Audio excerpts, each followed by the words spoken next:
Welcome back to Math Star Module Mastering Fractions. We are covering math basics in this course. In the previous lesson, we learned the theory of fractions, the types, and the rules. If you have not watched that yet, check out the fractions lesson first.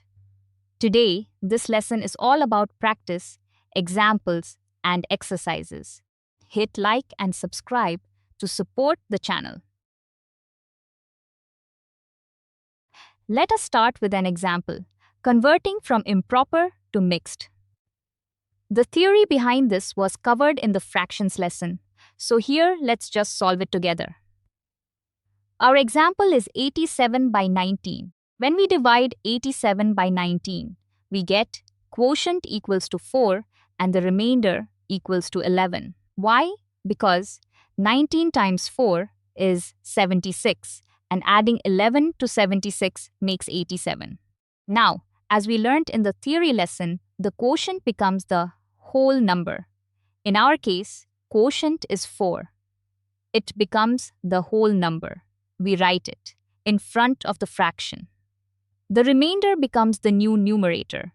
In this case, 11 becomes the numerator and the denominator stays the same. The denominator is 19 and it will remain the same. So 87 19ths equals 4 and 11 19ths. Let's try the reverse next. Now let's do the reverse as an exercise, mixed to improper. The rule, as covered in the fractions lesson, is to multiply the whole number, in our case 4, by the denominator 19. 4 times 19 is equals to 76. Adding it and the numerator 11, we get 76 plus 11 equals to 87. Put that 87 over the denominator 19 and we are back to 87 by 19. Great job! You can now convert between these two forms with ease. Your turn now. Let's solve two quick conversion questions together. Question 1. Convert 29/4 to a mixed number. You can pause the video and try it yourself first. Hope you have got that right. Let's understand it. We divide 29 by 4. The quotient is 7 and the remainder is 1. So the quotient 7 is the whole number, the remainder 1 is the new numerator, and 4 stays. 29/4 equals 7 and 1/4. Question 2. Convert 3 and 2/5 to an improper fraction. You can pause the video and try it yourself first. Let's see the solution. Multiply the whole number 3 by the denominator 5 to get 15, then add the numerator 2, which makes 17. Put 17 over the same denominator 5. 3 and 2/5 equals 17/5. Well done! Now let's practice comparing like fractions with an example. Our first fraction is 5/9, 5 slices highlighted. Our second fraction is 7/9, 7 slices highlighted. As we learned in the theory lesson, since both pizzas are cut the same way, the slices are the same size. So the rule is simple, same denominator means same slice size. Just compare the numerators. 7 is greater than 5, so 7/9 is greater than 5/9. More slices means more pizza. That is all there is to it. Your turn again. Let's compare two like fractions. Our question is 3/8 versus 5/8. By the way, this question must be very simple for you. Still, if you want, pause the video and try it yourself first. Here are both fractions on same-sized pizzas, 3 slices and 5 slices. Same denominator 8, so the slices are the same size. We only compare the numerators. 5 is greater than 3, so 5/8 is greater than 3/8. Easy, right? Now let's tackle an exercise with unlike fractions. Imagine these are two equal-sized bars, cut into different numbers of pieces. Our example is 2/3 versus 3/4. 2/3 has slices of size 1/3. 3/4 has slices of size 1/4. A third is bigger than a fourth. So we cannot just compare the numerators because the pieces are different sizes. Comparing 2 slices of one size with 3 slices of another size is like comparing apples and oranges. As we learned in the theory, the trick is to make the denominators the same.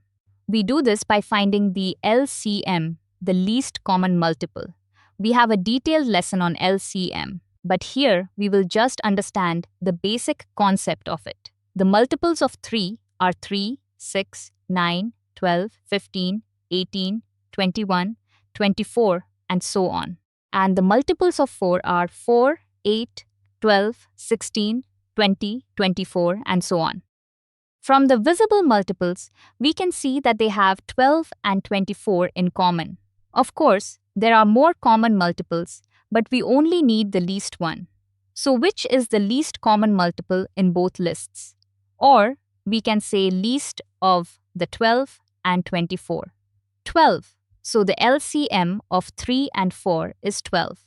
This will be our new common denominator. Now let's convert each fraction, just like we learned in the theory. For 2/3, we need to turn the denominator 3 into 12. What do we multiply 3 by to get 12? 4. So we multiply both top and bottom by 4. 2 times 4 is 8. 3 times 4 is 12. 2/3 becomes 8/12. For 3/4, we need to turn the denominator 4 into 12. What do we multiply 4 by to get 12? 3.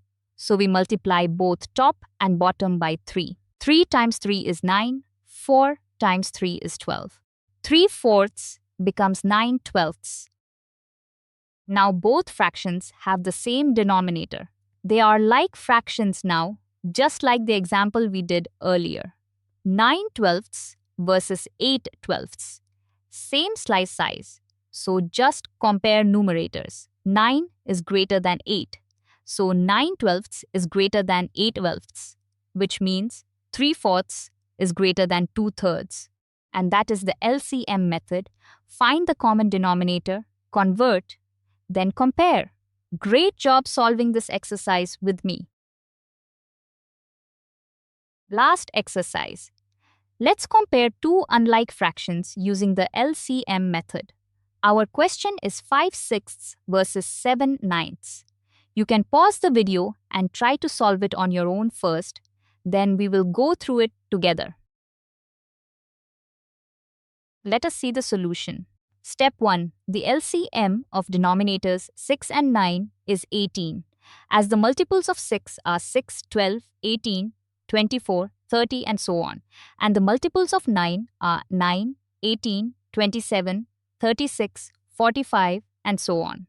We can see that 18 is the least common multiple that comes in the tables of 6 and 9. That is our common denominator. So we will convert both fractions to have a denominator of 18. Step 2. Convert. 5/6 multiply top and bottom by 3 becomes 15/18. 7/9 multiply top and bottom by 2 becomes 14/18. Step 3. Compare. Same denominator now, so check numerators.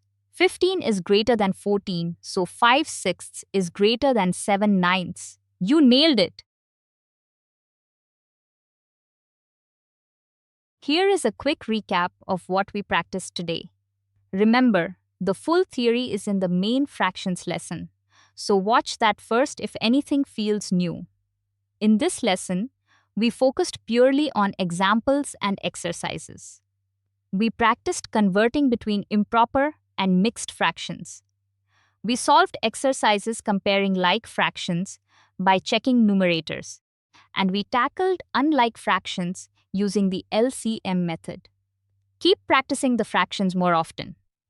Your fraction toolkit is getting stronger with every exercise.